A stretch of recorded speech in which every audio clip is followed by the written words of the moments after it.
Merci de nous faire confiance. Bonne année à vous tous. Vous qui nous manquez tant, vous qui nous suivez, c'est la première fois qu'on reçoit le pasteur Paul Moukendi, responsable du centre évangélique Parole de Vie. Il nous fait encore une fois l'honneur d'être avec nous pour la première fois en cette nouvelle année 2026. Pasteur, bonjour et merci d'être avec nous encore une fois. Bonjour Dan. Merci beaucoup d'avoir accepté notre invitation. D'abord, un mot pour nos téléspectateurs qui vous suivent beaucoup, qui vous ont beaucoup réclamé également. Je ne sais pas quoi dire. Tout ce que je peux dire, c'est de leur souhaiter des bonnes choses, d'aimer Dieu et de lui faire confiance que demain sera meilleur, que le Congo de demain sera encore plus grand que celui d'aujourd'hui. On n'est pas la seule nation qui a connu des problèmes. Il y a beaucoup de nations qui ont connu des problèmes de haut et de bas aujourd'hui. Des grandes puissances. Et on le souhaite aussi pour le Congo et nous prions pour. Pasteur, vous êtes un serviteur de Dieu, vous êtes devant une grande communauté évangélique. Alors, il y a un petit débat, un petit évangélique, permettez que je vous la pose, sur l'inspiration et la parole de Dieu. Je pense que vous avez suivi ce débat-là qui a aujourd'hui sur la place publique. Quel débat?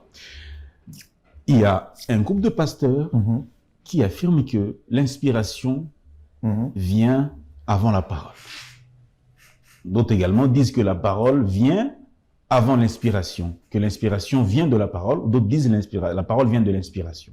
Ce débat-là, des pasteurs aujourd'hui à Kinshasa qui vraiment fait beaucoup de bruit. Un petit mot par rapport à ça?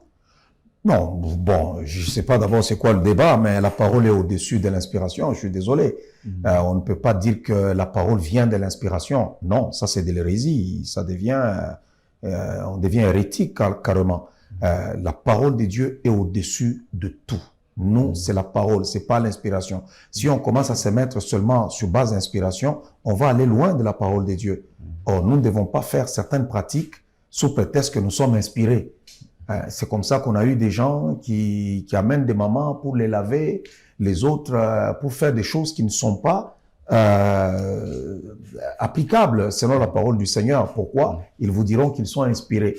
Non, l'inspiration doit venir de la parole de Dieu. Tout ce que nous faisons dans le royaume, quelle que soit l'inspiration, quelle que soit, il y a diversité d'opérations, mais le même esprit, mais tout doit être soutenu par la parole de Dieu. Nous, on ne fait pas des sacrifices humains. Donc demain, quelqu'un viendra pour dire, non, je dois sacrifier mon enfant, je dois sacrifier ma femme, et je dois faire ceci parce que j'ai été inspiré. Non, non, tout ce que nous faisons est dans la parole.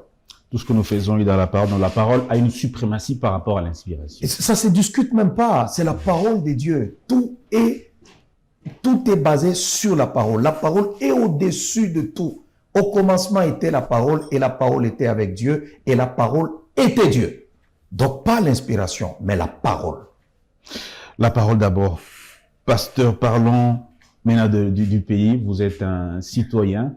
D'aucuns vous appellent citoyen de bonne Congolais de bonne qualité.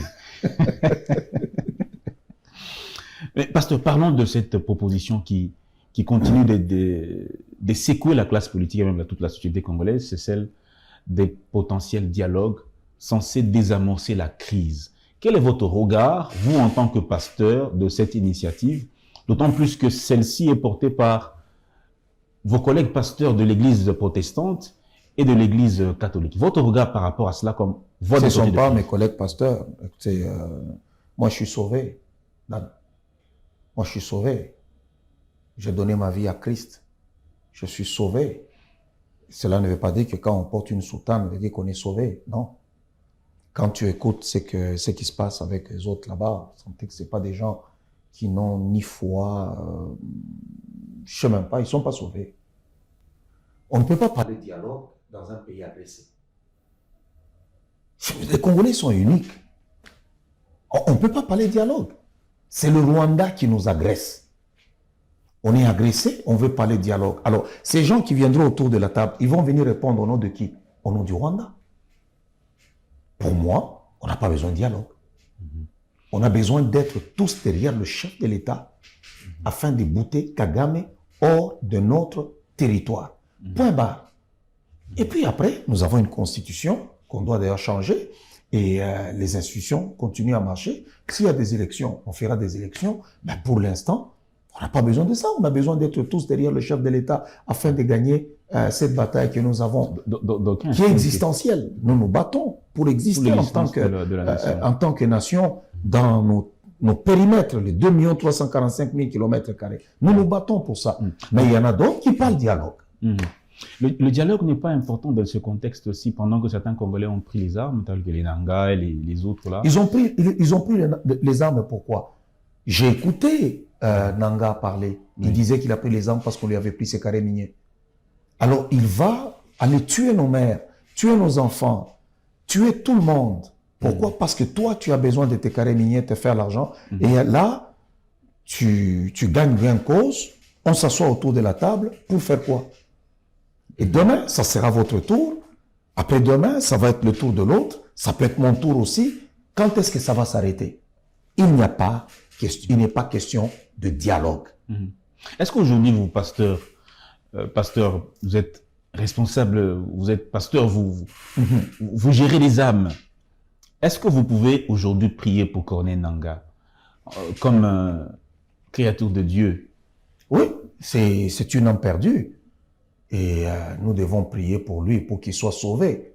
Les gens confondent le salut avec la vie que nous menons tous les jours en société. Nous pouvons prier pour lui comme âme, pour qu'il soit sauvé. Parce qu'on a même les gens qui sont des tueurs en série, lorsque nous en allons en prison, ils sont arrêtés. On prie pour eux pour que leur âme soit sauvée, même s'il n'est pas délivré de la prison.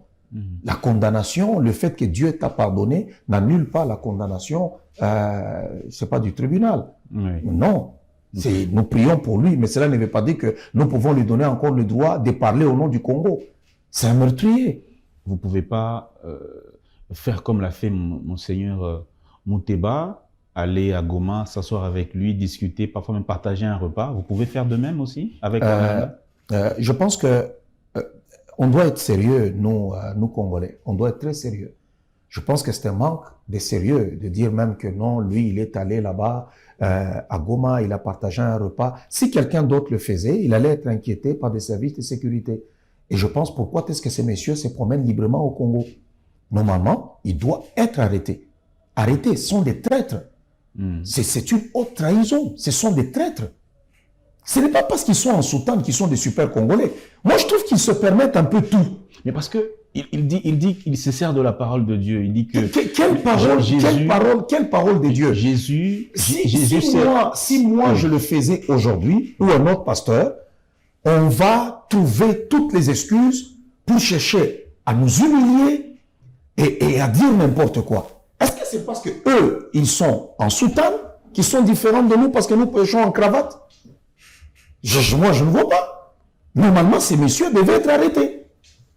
Il dit que parce que nous sommes un pays agressé, Dan. On est agressé. Bien sûr. Leur haine contre le chef de l'État, ils pensent que ça peut leur permettre tout. Mais qu'est-ce qui matérialise cette haine? Pour vous, en quoi voyez-vous la haine des prêtres envers le chef de l'État? Mais d'abord, premièrement, Félix Tshisekedi est le meilleur président depuis l'histoire du Congo. C'est le meilleur. Je l'ai toujours dit, le meilleur président. Vous voyez aujourd'hui comment est-ce qu'ils pensaient qu'ils étaient encore à l'époque avec leurs petits fétiches des prêtres, tout ça, mais ils ont mordu la poussière. Vous voyez comment nous sommes seulement avec le nom de Jésus et nous prions. Nous prions pour les chefs, nous prions pour les pays. Et vous regardez, chaque fois, ils mordent la poussière. Ils pensaient qu'ils allaient le mettre à terre, la haine. Ils ont la haine contre le chef de l'État. C'est la tête, c'est la personne de Félix Tshisekedi qu'ils détestent, qu'ils n'aiment pas. De par les origines du président, ils l'aiment pas à cause de ça.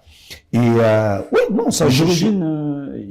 Oui, mais il y a des prêtres qui sont aussi des origines du chef de l'État aussi. En tout cas, moi, je n'ai pas vu la clique des gens là qui sont en train de le combattre. Non, c'est des vrais tribalistes, des vrais tribalistes. Ils se battent pas pour le Congo. De quel Congo ils parlent? Parce que moi aussi, je suis congolais. Ils se battent pour quel Congo? Pour quel Congo? Nous sommes agressés par le Rwanda. Les Nations Unies le disent. Les États-Unis le disent. Tout le monde, tous les pays sont d'accord que c'est le Rwanda qui nous agresse. Ils sont les seuls. Les seuls. D'ailleurs, cette semaine, on a vu Donald Trump, le président de la superpuissance. Il dit du président Tshisekedi que c'est un brave homme. Il dit, nous connaissons votre souffrance, votre combat. Mais il n'y a que Cholet. Est-ce que Trump est cohérent, pasteur? Quand vous suivez Donald Trump, est-il cohérent dans ses déclarations? Dan, Oui. donc ça veut dire qu'aujourd'hui, on veut dire que Donald Trump n'est pas cohérent parce qu'il a félicité Tshisekedi. Et vous oubliez que Donald Trump est le président de la première puissance mondiale. Donald Trump, en dehors de ça, c'est un milliardaire. Oui. Donc cet homme a bâti un empire. C'est un homme normal. Cet homme-là, c'est lui qui a gagné aux élections. Cet homme-là a mis, aujourd'hui, l'Europe est à genoux devant Donald Trump. Cet homme-là a assiégé l'Iran pendant que nous sommes en train de parler. Écoutez, il n'y a pas plus cohérent que Donald Trump. Il a ses méthodes. Donald Trump a ses méthodes. Il a sa façon de faire les choses. Mais il est cohérent. Aujourd'hui... Est-ce que vous voyez de la cohérence quand il dit qu'il a déjà mis fin à la guerre entre la République démocratique du Congo et le Rwanda? Est-ce qu'il y a une cohérence dans ce qu'il vient de dire? C'est un langage des grands. C'est un langage des grands. Comment cela? Ah oui, il a déjà mis fin à la guerre pour lui. J'ai déjà signé que cette guerre-là se termine. Au Congo, Oui. Kagame n'était la main de l'Europe. C'était les Européens, une partie d'Américains qui étaient des démocrates. Oui. Aujourd'hui, c'est les républicains et Donald Trump a décidé, mais tous les autres là, pourquoi Macron veut s'inviter aussi, tout ça? Parce que c'est la France qui nous faisait aussi la guerre derrière Kagame. Voilà pourquoi ce n'est pas facile. Kagame ne veut pas comprendre que son temps est déjà fini. Et c'est déjà terminé. Est-ce que vous avez déjà vu, depuis tout ce temps qu'on a passé ici, vous avez déjà vu le président congolais là-bas, dans de telles manifestations, où on dit au président congolais, tiens-toi debout, on le présente là, devant tout le monde. C'est Kagame qui allait répondre pour le Congo. Durant toutes ces années où on a eu un étranger à la tête du pays, c'est Kagame qui répondait pour le Congo. Aujourd'hui, le digne fils du pays. Donc Donald Trump n'est plus cohérent. Non, il est cohérent. Aujourd'hui, ces gens pensaient qu'ils allaient renverser le régime Tshisekedi. Ils ont échoué. Deuxièmement, Kagame, il est devenu fou. Tshisekedi a rendu Kagame fou. Est-ce que vous avez déjà vu le président Tshisekedi parler? Il ne parle plus. Il s'occupe de son pays, de son peuple. C'est Kagame qui ne fait que des déclarations. Il ne fait que des déclarations. Il est toujours au Congo, Kagame. Mais ça fait 2 mois que le président Tshisekedi et le président Kagame c'est une guerre. Washington. Une guerre ne se termine pas comme quelqu'un qui est allé acheter des cacahuètes et puis il dit qu'on m'a vendu des cacahuètes pourries et aller me rembourser. Tout ça, c'est une guerre. Mais les gens continuent de mourir, pasteur. C'est ça. Quand dans une guerre, il y a des dommages collatéraux. C'est malheureux. C'est pourquoi on n'accepte pas la légèreté avec laquelle ces prêtres sont en train de traiter cette affaire. Parce qu'il y a nos sœurs et nos frères qui meurent. Et ils parlent tellement avec légèreté. Mais nos frères sont en train de mourir. C'est ça, la guerre. Quand on parle de la guerre, c'est des gens qui meurent. La Bible dit aimez vos ennemis, pasteur. Oui, la Bible dit aimez vos ennemis, ça veut dire priez pour vos ennemis. Ça veut dire qu'il faut aimer qui? Chercher un moyen de trouver la paix avec ces gens. Ça ne concerne pas les nations, ça ne concerne pas le temps. Ça ne concerne pas les temps de guerre. En temps de guerre, tuer n'est pas un péché. En temps de guerre, tuer n'est pas un Est-ce que c'est péché. biblique ce que vous dites, pasteur? Vraiment biblique. Le même Dieu qui a dit tu ne tueras pas, Oui. le même Dieu a soutenu David pour aller tuer Goliath.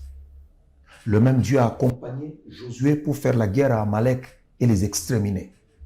Le même Dieu qui a dit tu ne tueras pas, nous le voyons dans la Bible, Israël allait faire la guerre à ses ennemis et remporter la victoire. C'est le même Dieu.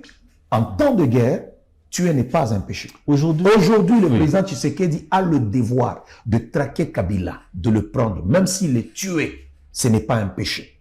Le président a le mandat. Moi je me dis aujourd'hui, le président doit aussi monter, parce qu'on a avec l'Amérique est derrière lui, tout ça, et il peut se permettre certaines choses. Il faut traquer Kagame. Il peut aussi monter une opération, un commando, pour prendre vraiment Kagame. C'est pas compliqué. On a construit un mythe autour de Kagame, comme s'il y avait un mythe. Non, Kagame, c'est un président d'un tout petit pays. Il parle de la question des FDLR. Puisqu'on parle de Kagame, la problématique des FDLR en République démocratique du Congo, les sénateurs américains ont exigé au Rwanda de retirer ses troupes du Congo. Ils ont également demandé au président Tshisekedi de mettre fin aux FDLR, sous base desquelles Kagame se bat. Il dit qu'il se bat contre les FDLR. C'est pourquoi il amène la guerre au Congo. Oui, ben, le problème qui est là, c'est parce que, bon, nous, on avait d'abord une armée qui était infiltrée. Aujourd'hui, nous sommes en train de nous battre pour avoir une bonne armée républicaine. Oui. Il faut aussi l'embêter. Nous aussi, nous allons chercher les M23 chez lui au Rwanda. Nous irons les chercher. Les M23, nous irons les chercher au Rwanda. On ira les chercher en Ouganda. Nous irons aussi les chercher. Mais ça nous prend une armée forte. Parce que tout ce qu'il met en avant comme prétexte, c'est faux.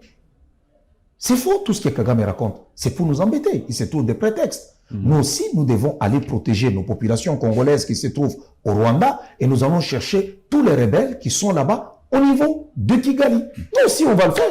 Parce que plus que vous êtes opposé à ce dialogue-là inclusif, beaucoup d'opposants pensent que c'est la solution idéale pour qu'on sorte de cette situation. Oui, mais le problème, c'est que le Congo, Dan, je ne vous ai pas laissé terminer la question. Oui.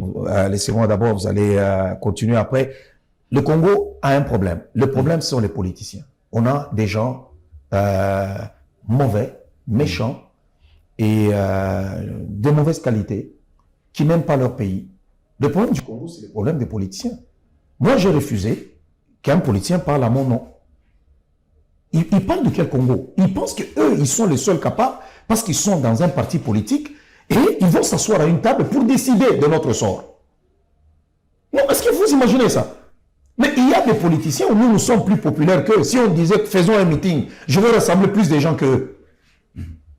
Mais, au nom de quoi, ils vont décider, nous voulons seulement aller au dialogue. Soyons tous derrière notre chef. Ça pouvait ne pas être le Félix Tshisekedi. On devait le soutenir. Mais si Dieu a voulu que ce soit Tshisekedi en ce moment, soutenons-le. Soutenons-le. Pourquoi il faut seulement qu'on ait au dialogue, dialogue pour blanchir les menteurs, pour blanchir les tueurs, les assassins, tout ce monde-là vont revenir. Et la population va continuer encore à souffrir. Pourquoi on peut détester son pays? Aujourd'hui, nous sommes dans ce pays. Mais Tshisekedi n'est pas éternel non plus, pasteur. Oui. Un jour, il partira. Tshisekedi n'est pas éternel. Oui. Mobutu n'a pas... Mais c'est pourquoi je dis, c'est le meilleur président de l'histoire du Congo. On a eu Mobutu qui a détruit ce pays. Parce qu'aujourd'hui, quand je regarde comment est-ce qu'on commence à présenter Mobutu, je me dis, mais écoutez, est-ce que nous sommes amnésiques ou quoi? Mobutu, à son temps, on ne pouvait même pas parler. On a détruit ce pays. Mais nous avons aujourd'hui tout le monde qui se trouve ici. Famille Mobutu, ainsi de suite, tout ça. Donc ça veut dire que ça doit nous enseigner pour dire nous n'avons qu'un seul pays. Si nous les détruisons, ailleurs, ce n'est pas chez nous. Mais nous voyons des gens qui vivent comme des inconscients. Ben, ils sont là, ils veulent continuer à détruire encore le pays. Celui qui se sent mécontent, il prend les armes. On a vu l'autre dernièrement ici, celui qui était, je sais pas, ouais, il s'en va. Vous savez ce qu'il a dit? Non. Quand on ne vous donne rien dans votre maison, vous n'attendez plus rien, vous ne mangez pas, et ainsi de suite, qu'est-ce que vous devez faire? Vous devez partir. Donc ça veut dire que si toi, tu n'es pas nommé, il faut aller chez les rebelles. Si tu ne te retrouves pas, il faut aller prendre les armes contre sa République. Bon, nous, qu'est-ce que la République nous a donné? Aujourd'hui, nous sommes au pays, on réclame tout à la population, mais cependant, on n'offre rien à cette population-là. Mais, pasteur, parlons un peu de ce monsieur-là, Ibalanki, puisqu'on on a évoqué son cas, hein, juste en quelques minutes. Son départ vers Goma, beaucoup de Congolais pensent que cela relance la problématique de l'entourage du président de la République aujourd'hui. Pensez-vous que ces personnes qui trahissent la confiance du chef de l'État dans son entourage, sont-ils ceux-là qui continuent aujourd'hui d'alimenter cette insécurité? Est-ce que ces gens-là existent toujours dans l'entourage du chef de l'État aujourd'hui, à votre entendement? Le système d'infiltration, c'est partout. Hein. Même le diable, il infiltre les églises. Donc, on a été infiltré. Nous connaissons les conditions dans lesquelles le président il a pris le pouvoir. Mais ses collaborateurs, c'est lui-même qui les choisit. Non. Vous savez, quand tu prends le pouvoir, il y a des choses que tu ne contrôles pas. Aujourd'hui, maintenant là, c'est maintenant que le pouvoir de Tshisekedi commence à s'asseoir. Maintenant là. C'est la purge. Il assoit maintenant son autorité. Il assoit maintenant son pouvoir. Là maintenant, on va voir les choses autrement. Mais avant, il a pris le pouvoir. Il devait composer avec certaines personnes. Tu dois composer avec les autres partis qui t'ont accompagné. Tu dois composer même avec les partis avec lesquels vous vous battiez autrefois. Toi, tu es dans l'opposition, ils sont dans la majorité. Vous devez vous battre. Il y a certaines personnes qui se sont éclipsées. Tout ça. Et puis, à un moment donné, bon, on va bâtir quelque chose. Tout le monde doit se mettre ensemble. Écoutez, ça n'a pas été facile. Hein? Ça n'a pas été facile. Donald Trump l'a reconnu. Il dit non, tu es brave. Parce que tu t'es vraiment battu. 2028. 2028 quoi? Année électorale. Non, il n'y aura pas d'élection en 2028, il n'y aura pas d'élection. Et je pense que le président ne doit même pas trembler sur base de ça. Il n'y aura pas d'élection. Mais c'est la constitution, pasteur. Et quelle constitution qu'on doit changer? La constitution quoi? Du Rwanda? Quelle constitution du Rwanda? Nous allons commencer à bâtir notre république avec Félix Tshisekedi. Il doit nous laisser un pays. Là, il est dans une mission. Vous prêchez nous laisser un pays vraiment libre dans ses frontières, avec une bonne constitution, sur le rail, avec un avenir économique stable. Faut-il des hommes forts? On a besoin des hommes forts, comme vous dites, le président Tshisekedi. Le Congo aujourd'hui a besoin des institutions fortes ou des hommes forts? On a besoin des hommes forts. Pas des institutions fortes. Non, écoutez, le monde aujourd'hui a besoin des hommes forts. Obama disait que l'Afrique a besoin plutôt des institutions fortes, pas des hommes forts. Est-ce qu'Obama a déjà vécu en Afrique? Obama? Du temps d'Obama, c'est là qu'on a fait du mal en Afrique. C'est un Africain. Obama a déjà vécu en Afrique où? Poutine, c'est un homme fort. Xi Jinping, un homme fort. John, c'est comment encore l'autre du Corée du Nord, là? Kim Jong-un. Oui. Ouais. Un homme fort. Donald Trump, un homme fort. Vous voyez comment est-ce que l'Europe a manqué d'hommes forts? Comment est-ce qu'ils sont malmenés? Maintenant, Macron veut jouer à l'homme fort, il va porter des lunettes de Tom Cruise. Alors, tout ça pourquoi? Parce que ça manque d'hommes forts. On a besoin d'hommes forts. Et là, maintenant, nous avons un homme fort à la tête du pays. Je pense que Félix Tshisekedi a joué le jeu, tout ça. Aujourd'hui, il va asseoir son autorité. Alors, révérend, il y a comment dire, cette affaire qui continue toujours, hein, l'affaire de guerre, certes, elle continue, mais on va se rendre compte que le président vient de faire 7 années au pouvoir, depuis 2019, janvier 2019, janvier 2026, ça fait 7 ans qu'il est au pouvoir, donc dans 3 ans, ça sera la fin, dans 2 ans et demi, ça sera la fin de son mandat. Ibalan qui disait que on a jeté dans les oubliettes le peuple d'abord, pour lequel il a lutté aux côtés de Sphinx Étienne Tshisekedi. Voyez-vous les peuples d'abord au centre des actions du chef de l'État ou même du gouvernement actuel? D'abord, premièrement, ça fait 7 ans que le président Tshisekedi est inscrit comme étant président du Congo. Ça, je l'accepte. Oui. Mais ça ne fait pas 7 ans, son pouvoir ne fait pas 7 ans. Il n'a même pas encore fait un mandat. Comment ça? Non. Le président Tshisekedi n'a pas encore gouverné pleinement pour dire qu'il a fait un mandat. 2019 à 2020. 2019, il prend le pouvoir, Kabila avait le Parlement, Kabila avait l'armée, Kabila avait le Conseil constitutionnel, Kabila avait tout le monde. Ça, c'est la le Constitution. Président. Non. Ça, c'est la Constitution qui organise comme ça le pouvoir. C'était fait à dessein. C'était fait à dessein. Kabila ne voulait pas lâcher le pouvoir. C'était la pression de l'UDPS, la pression de la population, qui a fait que ces messieurs puissent lâcher prise. Mais le bilan est à qui? Quand on termine son mandat en tant que chef de l'État, le bilan est à qui? Au Parlement, au gouvernement ou au chef de l'État? Vous voulez me parler du bilan Tshisekedi? Du bilan. Vous voulez me parler du bilan Tshisekedi? Bien sûr. Jusqu'à présent? Bien sûr. Mais il sera vraiment mentionné dans l'histoire qu'il a signé même un deal avec les États-Unis d'Amérique, la superpuissance. Ça, on va l'étudier même à l'école. Ça va payer cette affaire. On veut parler du bilan de Tshisekedi? Bien sûr. On va dire que les enfants qui étaient là sans instruction aujourd'hui peuvent aller à l'école gratuitement. On veut parler du bilan de Tshisekedi?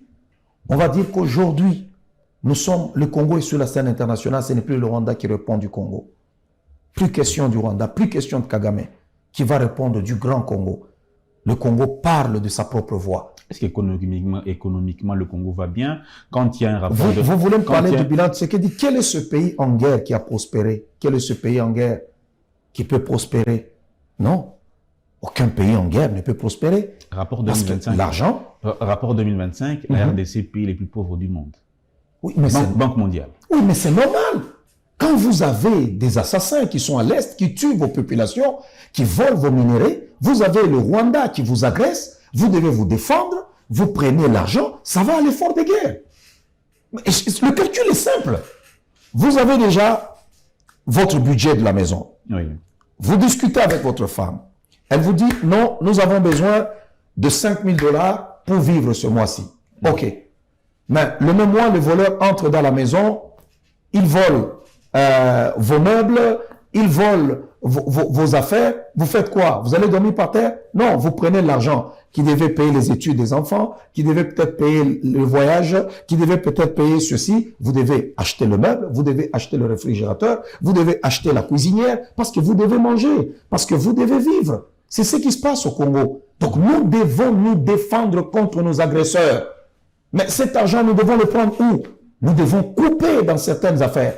Donc, écoutez, Félix Tshisekedi ne peut pas faire la magie. Et il faut qu'on lui dise au peuple clairement, qu'on arrête de dire des mensonges, qu'on a oublié le peuple d'abord. Non, la gratuité de la maternité, c'est le peuple d'abord.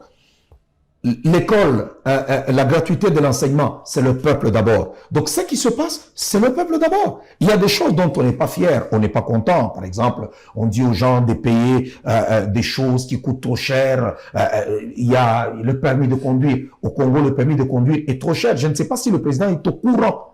Et on lui a donné un permis de conduire. Il est allé prendre le permis. Mais est-ce qu'on a dit le prix du permis de conduire au chef de l'État? C'est même plus cher qu'au Canada. Un permis de conduire dans un pays pauvre comme le Congo, il coûte 120 $. 120. C'est trop cher. Et on demande, normalement, pour moi, si c'est trop cher, un permis de conduire coûterait 50 $. Pas plus que ça. Mais on est à 120 $. Là, on demande aux gens de payer et le permis, et les vignettes, contrôle technique, assurance. Mais écoutez, ils ont quel salaire pour aller se payer tout ça? Moi, c'est sur ça que je peux débattre pour dire, non, quand nous disons le peuple d'abord, nous devons alléger le fardeau financier sur les épaules du peuple. Mais, en ce qui concerne le gouvernement, le président a lancé le chantier des choses qui ont aidé quand même la population. Il y a aussi les détournements, les détournements qui n'ont pas vraiment aidé le chef de l'État. Oui, les détournements, il y en a, mais sauf que ce n'est pas comme du temps de Kabila. C'est parce qu'aujourd'hui, on en parle. Du temps de Kabila, on n'en parle pas. C'est un silence total. Comment vous avez-vous le bilan de Mme Souminoua?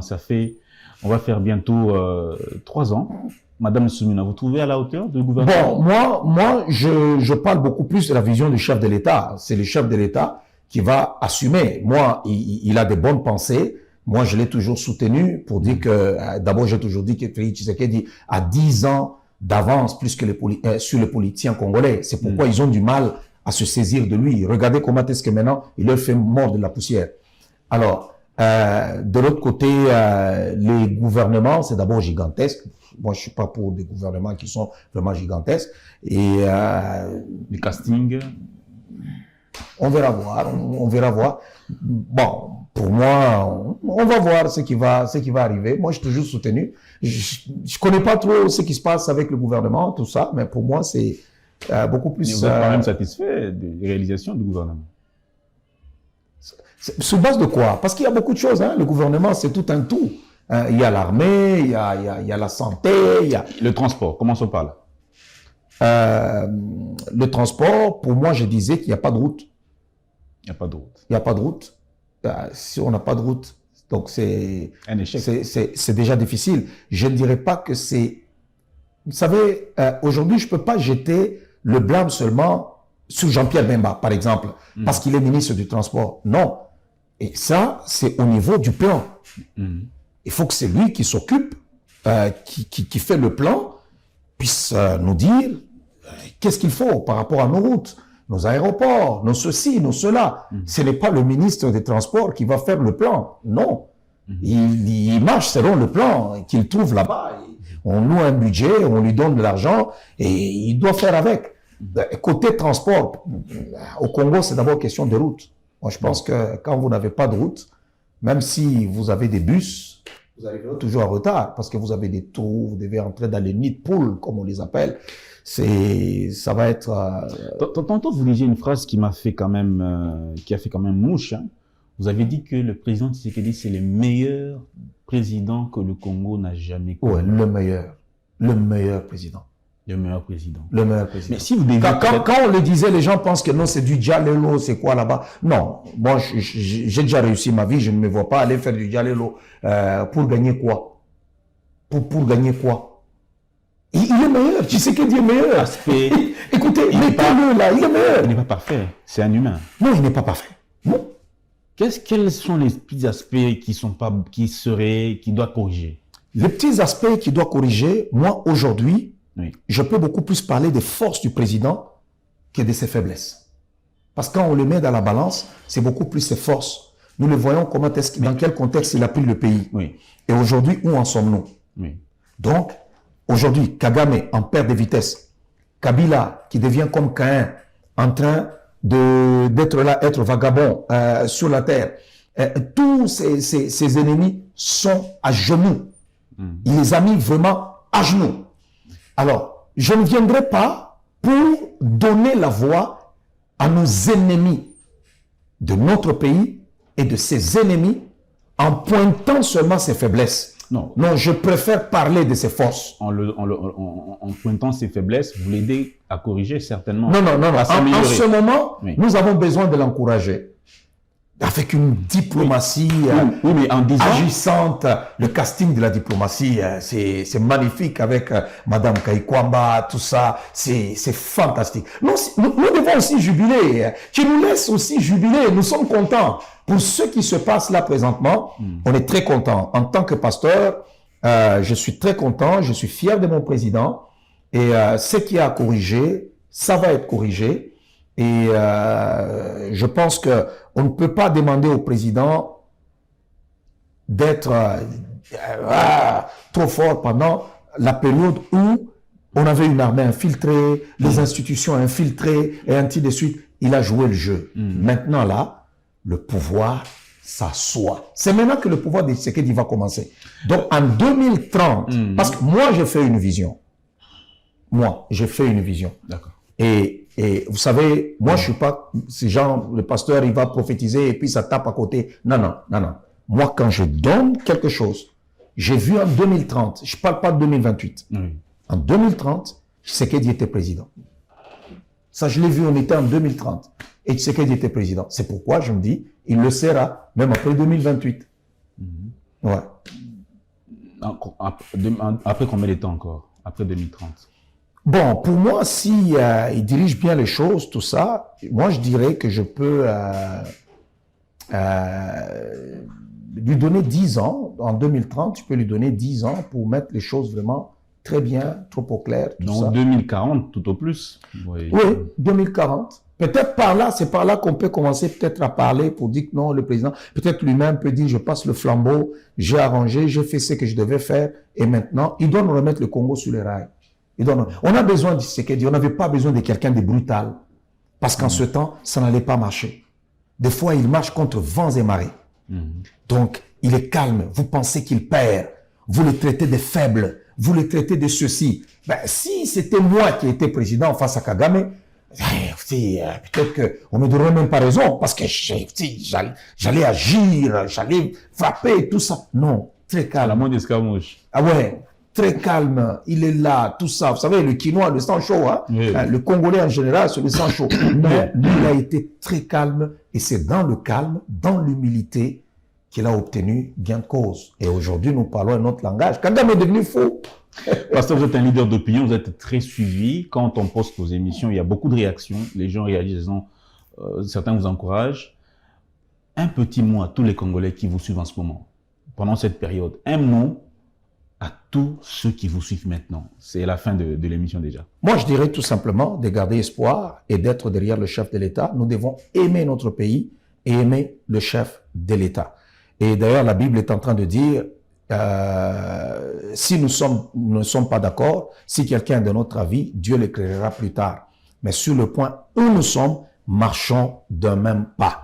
Ne suivez pas ces gens-là en soutane qui ont déjà perdu, qui avaient des intérêts obscure.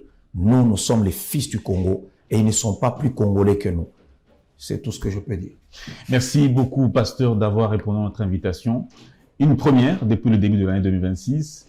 Merci, Dan. Merci beaucoup à tous ceux qui nous ont suivis au Congo comme à l'étranger. Merci pour votre soutien sans cesse renouvelé.